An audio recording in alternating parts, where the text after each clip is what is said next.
നമസ്കാരം. കൊച്ചി മുനിസിപ്പൽ കോർപ്പറേഷൻ്റെ ഒരു പുതിയ സംരംഭമായിരുന്നു മെറ്റീരിയൽ റിക്കവറി സെൻറ്റേഴ്സ്, RRFകൾ.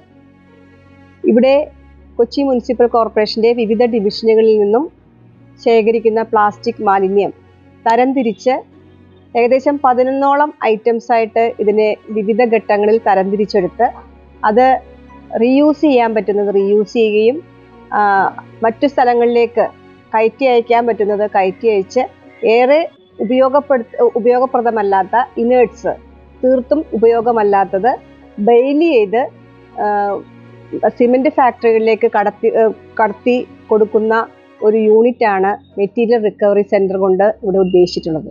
കൊച്ചിൻ കോർപ്പറേഷൻ്റെ ഇടപ്പള്ളി സോണൽ ഓഫീസ് കോമ്പൗണ്ടിനോട് ചേർന്ന് കേരള വേസ്റ്റ് മാനേജ്മെൻറ്റിൻ്റെ നേതൃത്വത്തിലാണ് ഈ RRF സെൻറ്ററുകൾ ഇവിടെ പ്രവർത്തിക്കുന്നത്. ഇവിടെ നമ്മൾ ഈ മെഷീൻസ് എല്ലാം ഓൾറെഡി ഫിക്സ് ചെയ്ത് കഴിഞ്ഞിട്ടുണ്ട്. ജർമ്മൻ സാങ്കേതിക വിദ്യയുടെ സഹായത്തോടുകൂടി GIZ ഏകദേശം 40 ലക്ഷത്തോളം രൂപ ചിലവഴിച്ചുകൊണ്ടാണ് ബെയിലിംഗ് മെഷീനും തരംതിരിക്കുന്നതിനുള്ള കൺവെയറുകളും ബക്കറ്റുകളൊക്കെ നമുക്ക് നൽകിയിരിക്കുന്നത്. ഇത് വളരെ സിസ്റ്റമാറ്റിക് ആയിട്ട് പ്ലാസ്റ്റിക് മാലിന്യം തരംതിരിച്ച് ഉപയോഗപ്പെടുത്തുന്ന രീതിയിലേക്കും ഏറ്റവും വേസ്റ്റ് സിമെൻറ്റ് ഫാക്ടറിയിലേക്ക് നൽകുന്ന രീതിയിലുള്ള ഈ ഒരു പ്രോസസ്സിംഗ് വളരെ കൃത്യമായ രീതിയിൽ ഇവിടെ ചെയ്യുന്നതിന് വേണ്ടിയിട്ടാണ് തീരുമാനിച്ചിരിക്കുന്നത്. ഫെബ്രുവരി 8 2025 നമ്മുടെ ബഹുമാനായ മേയർ ഈ സെൻറ്റർ RRF സെൻറ്റർ ഉദ്ഘാടനം ചെയ്തിട്ടുള്ളതാണ്. ഇതിൻ്റെ പ്രവർത്തനം നമ്മളിവിടെ തുടങ്ങുകയാണ്. നമ്മുടെ ഡിവിഷനിൽ, മാമംഗലം ഡിവിഷനിൽ നിന്ന് വരുന്ന പ്ലാസ്റ്റിക് വേസ്റ്റുകളും മറ്റ് തുണി വേസ്റ്റുകളായിക്കോട്ടെ, ഗ്ലാസ്, അങ്ങനെ ചെരുപ്പ്, ഉപയോഗപ്രദമല്ലാത്ത എല്ലാ വേസ്റ്റുകളും കൃത്യമായി ഹരിത കർമ്മ സേനാംഗങ്ങളെ കൊണ്ട് നമ്മളത് കളക്ട് ചെയ്യിച്ച് ഈ റിക്കവറി സെൻറ്ററിൽ കൊണ്ടുവന്ന് തരംതിരിക്കുന്നു.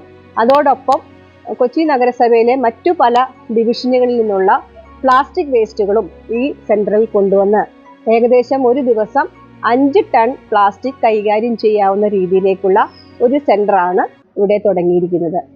ബ്രഹ്മപുരത്തെ തീപിടുത്തത്തിന് ശേഷം കൊച്ചി നഗരസഭയിൽ നടപ്പിലാക്കിക്കൊണ്ടിരിക്കുന്ന ഇത്തരം വേസ്റ്റ് മാനേജ്മെൻറ്റ് സിസ്റ്റത്തിൻ്റെ ഭാഗമായിക്കൊണ്ട് കൊച്ചി മുനിസിപ്പൽ കോർപ്പറേഷൻ 40ാം ഡിവിഷനും ആ ഒരു പുതിയ കാൽവെപ്പിലേക്ക് ചുവട് വയ്ക്കുകയാണ്.